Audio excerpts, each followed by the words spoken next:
हाय दोस्तों, एग्री नायक प्लेटफॉर्म पे आपका स्वागत है। दोस्तों आज इस वीडियो में हम लोग एजुकेशनल साइकोलॉजी पढ़ेंगे।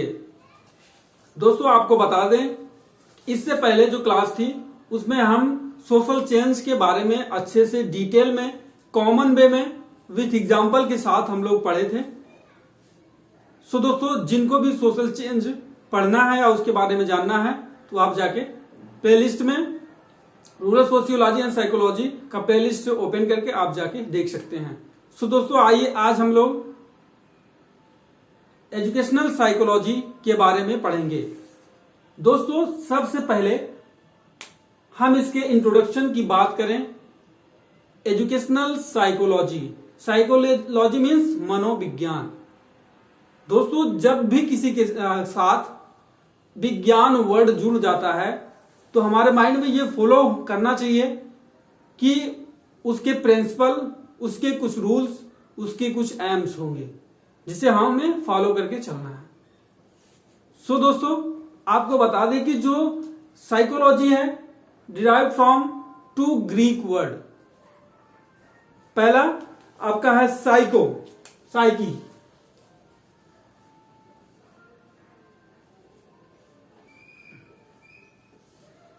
साइकी मीन्स आपका सोल यानी आपकी आत्मा। दूसरा वर्ड आपका आ जाता है लॉगस। दूसरा आपका आ जाता है लॉगस। ये दोनों वर्ड जो हैं वो ग्रीक वर्ड है, ग्रीक वर्ड। तो आपका साइकोलॉजी क्या है? Psychology is the derived from two Greek word psyche and logos. Psyche means आपका सोल, आपकी आत्मा, एंड लॉजी मीन्स अध्ययन, which means study of soul यानी आत्मा का अध्ययन ही आपका साइकोलॉजी कहलाता है। ऐसे कुछ फिलोसफर साइंटिस्ट ने कहा। उन्होंने कहा कि जो साइकोलॉजी है, साइकोलॉजी में हम किसी सोल यानी किसी आत्मा का अध्ययन करते हैं। उन्होंने ये कहने के बाद फिर ये सोचा कि ये क्या होता है, इसका अध्ययन हम कैसे करेंगे। जब उन्हें इसका कोई जवाब, इसका कोई आंसर, इसका कोई उत्तर नहीं मिला, फिर तो वापस उन्होंने कहा कि जो साइकोलॉजी है वो माइंड यानी मन का विज्ञान है। एंशिएंट फिलोसफर थे यानी प्राचीन यूनानी दार्शनिकों ने इसे क्या कहा? पहले इन्होंने क्या कहा? पहले इन्होंने कहा कि जो आपका साइकोलॉजी है वो दो वर्ड से बना है। दोनों वर्ड जो ग्रीक वर्ड हैं, वो दो वर्ड जो बने हैं, एक साइकी है, दूसरा आपका लॉगोस है। मीन्स स्टडी ऑफ सोल यानी आत्मा का अध्ययन। उसके बाद एंशिएंट ग्रीक फिलोसफर, जो एंशिएंट ग्रीक फिलोसफर थे, जो प्राचीन यूनानी दार्शनिकों में थे, दार्शनिक थे, एंशिएंट ग्रीक फिलोसफर थे, उन्होंने फिर से जब उन्होंने कहा कि स्टडी ऑफ सोल यानी स्टडी ऑफ आत्मा, जब वो क्या होता है, उसे कैसे अध्ययन करें, जब ये नहीं पाए, उसका कोई उत्तर नहीं पाए, उसका कहीं कुछ सुझाव या कंक्लूजन नहीं पाए, तो उन्होंने फिर से कहा कि ये स्टडी ऑफ माइंड यानी ये मन का विज्ञान है। अब पहले इन्होंने कहा कि ये सोल, स्टडी ऑफ सोल या अध्ययन, आत्मा का अध्ययन होता है। दूसरी बार उन्होंने कहा कि ये स्टडी ऑफ माइंड यानी मन का अध्ययन। ये कहने के बाद फिर उन्होंने कहा, जो आपके एंशिएंट ग्रीक फिलोसफर थे, उन्होंने कहा कि ये तो जो आपका आत्मा है, आत्मा से कम रहस्यमय और अस्पष्ट है। यानी जब उन्होंने कहा कि स्टडी ऑफ सोल, कहने के बाद उन्हें लगा कि ये क्या है, इसे कैसे अध्ययन करेंगे, वो एक रहस्यमय तरीके से उनको लगा, अस्पष्ट लगा। उसके बाद जब फिर उन्होंने माइंड कहा, माइंड कहने के बाद फिर कह रहे हैं कि जो आत्मा, जो सोल है, सोल से यानी आत्मा से कम, ये रहस्यमय है और आपका अस्पष्ट है। ये कहने के बाद फिर उन्होंने कहा कि ये क्या है, इसका अध्ययन हम कैसे करेंगे। उसके बाद इनका जो ये जो रिसर्च किए थे, ये जो परिभाषा दिए थे, उस परिभाषा को रिजेक्ट कर दिया गया, यानी उस परिभाषा को खारिज कर दिया गया। दोस्तों आपको बताएं, जैसे देख रहे हैं जो साइकोलॉजी है दो टर्म से, दो ग्रीक वर्ड से मिलकर बना है, psyche plus logos. Psyche means आपका आत्मा एंड लॉगस मीन्स आपका स्टडी, यानी स्टडी ऑफ आत्मा, सॉल। उसके बाद इन्होंने पहले कहा स्टडी ऑफ सॉल, दोबारा कहा स्टडी ऑफ माइंड। ये सब वो क्या है, उसे कैसे करेंगे, उसका कोई आंसर नहीं मिला। आंसर ना मिलने की वजह से इसे रिजेक्ट कर दिया गया, यानी इसे खारिज कर दिया गया। उसके बाद 1890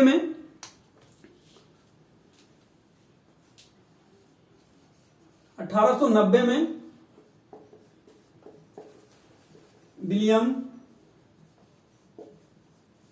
जेम्स 1890 में विलियम जेम्स ने कहा कि साइकोलॉजी को चेतना का स्थिति यानी स्टेट ऑफ अनकॉन्शियसनेस, यानी चेतना की स्थिति का विवरण यानी डिस्क्रिप्शन एंड एक्सप्लेनेशन के रूप में परिभाषित किया। यानी 1890 में जब एंशिएंट ग्रीक फिलोसोफर ने अपने खोजे हुए उसका जो अध्ययन है उसका आंसर नहीं पाया, उसके बाद उनकी जो थ्योरी थी उस थ्योरी को रिजेक्ट कर दिया गया। रिजेक्ट करने के बाद 1890 में आपके विलियम जेम्स ने इन्होंने कहा कि जो साइकोलॉजी है वो चेतना का स्थिति का विवरण और उसका व्याख्या के रूप में परिभाषित किया जाता है। यानी जो आपका साइकोलॉजी है state of unconsciousness of description and explanation के रूप में इसे क्या किया जाता है, परिभाषित किया जाता है। लेकिन यह परिभाषा भी मन की अवचेतना और अनचेतना को पूर्ण रूप से स्पष्ट नहीं कर सकी। मींस आपको बताएं कि जो 1890 में विलियम जेम्स थे, उन्होंने कहा कि जो आपका साइकोलॉजी है, साइकोलॉजी चेतना की स्थिति है यानी स्टेट ऑफ अनकॉन्शियसनेस है, इसका विवरण और व्याख्या के रूप में इसे परिभाषित किए। इसके बाद भी ये जो मन की चेतना है यानी जो अनकॉन्शियस एंड सबकॉन्शियस है, ये स्पष्ट रूप से सिद्ध नहीं हो पाया। उसके बाद फिर इनकी भी थ्योरी को रद्द कर दी गई।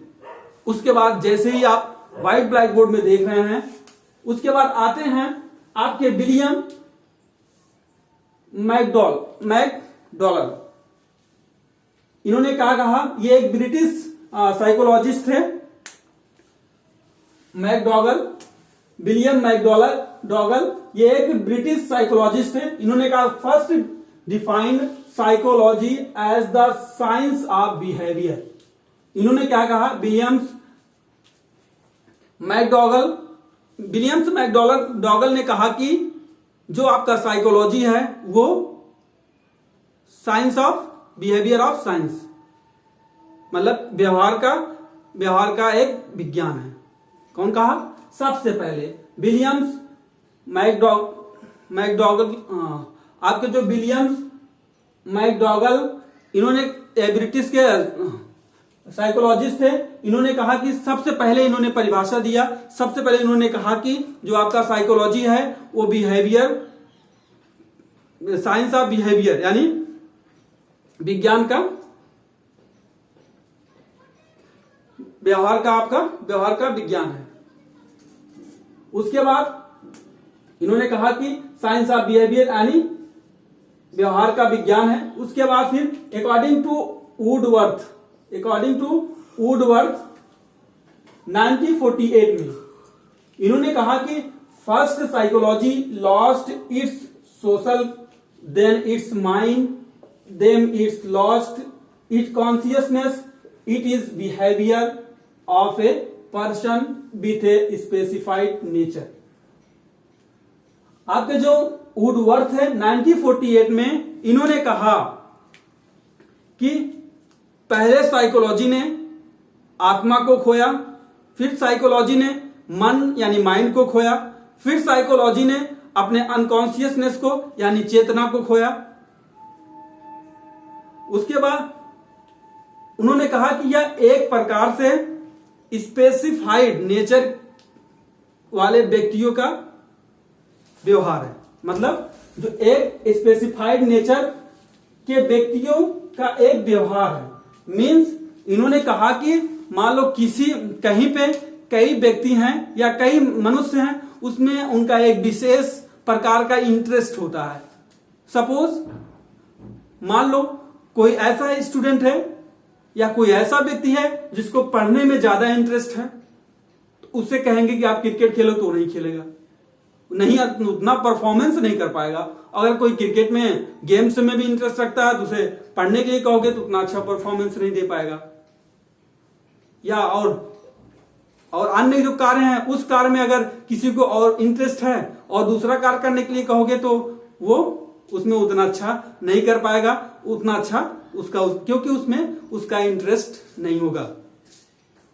सो दोस्तों रीजन यही था कि इन्होंने कहा अकॉर्डिंग टू वुडवर्थ 1948 में सबसे पहले इन्होंने कहा कि जो साइकोलॉजी है वो सबसे पहले आत्मा को खोया, उसके बाद माइंड एंड मन को खोया, उसके बाद उन्होंने कहा कि स्टेट ऑफ अनकॉन्शियसनेस यानी अपने चेतना को खोया, उसके बाद फिर उन्होंने कहा कि जो साइकोलॉजी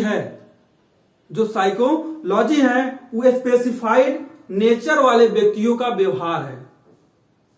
मींस जो साइकोलॉजी है वो किसी एक विशेष यानी जो किसी एक विशेष क्षेत्र में एक विशेष उनका व्यवहार हो, उस व्यवहार के आधार पर जब किसी व्यक्ति का अध्ययन किया जाता है तो उसे ही इन्होंने कहा कि वो आपका साइकोलॉजी है।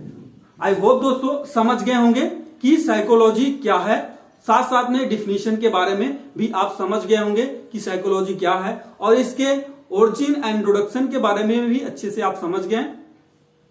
उसके बाद अब हम लोग पढ़ेंगे branches of psychology. Branches of psychology इसमें दो प्रकार का है। फर्स्ट आपका है प्योर साइकोलॉजी एंड सेकेंड आपका है अप्लाइड साइकोलॉजी। सो दोस्तों पहले हम प्योर साइकोलॉजी के बारे में देख लेते हैं। It deals with the formulation of psychology, principle, theory, rules, techniques and also suggest various techniques for the analysis, assessment, modification and improvement of behavior। दोस्तों आपको बता दें कि साइकोलॉजी जो आपका साइकोलॉजी है वो प्रिंसिपल, थ्योरी, रूल्स, टेक्निक के निर्माण से संबंधित है। यानी आपका जो साइकोलॉजी है वो साइकोलॉजी किसी प्रिंसिपल, थ्योरी या रूल्स, टेक्निक के निर्माण से संबंधित है।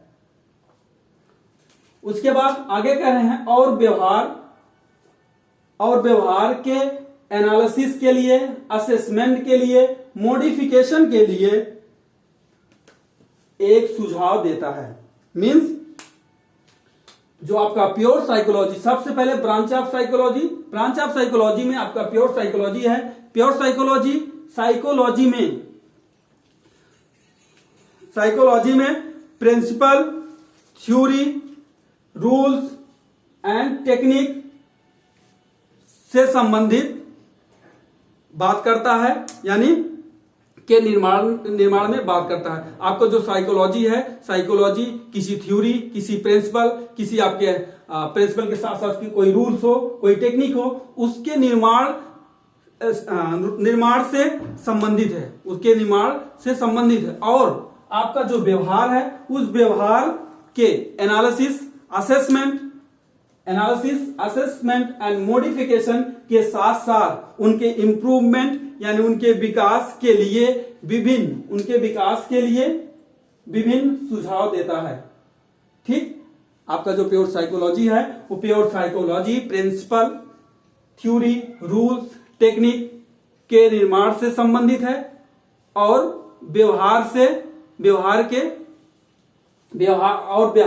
में एनालिसिस, असेसमेंट, मॉडिफिकेशन, इंप्रूवमेंट के विभिन्न प्रकार की टेक्निक का सुझाव देता है। यानी सबसे पहले जो साइकोलॉजी है, उनके जो प्रिंसिपल है, उनके जो रूल हैं, उनका जो टेक्निक है, उसके निर्माण से उसको पहले निर्माण करेगा, उस निर्माण से संबंधित है। उसके बाद उसका जो व्यवहार है, उस व्यवहार में उसके एनालिसिस यानी उसका विश्लेषण के लिए, उसके मॉडिफिकेशन है उसमें परिवर्तन के लिए, उसके इंप्रूवमेंट के लिए यानी उसको और अच्छा बनाने के लिए विभिन्न प्रकार की टेक्निकों का सुझाव देता है। ठीक, उसके बाद सेकेंड आपका अप्लाइड साइकोलॉजी। अप्लाइड साइकोलॉजी क्या कहता है? It discuss the application of psychological rules, principle, technique with reference to real life situation.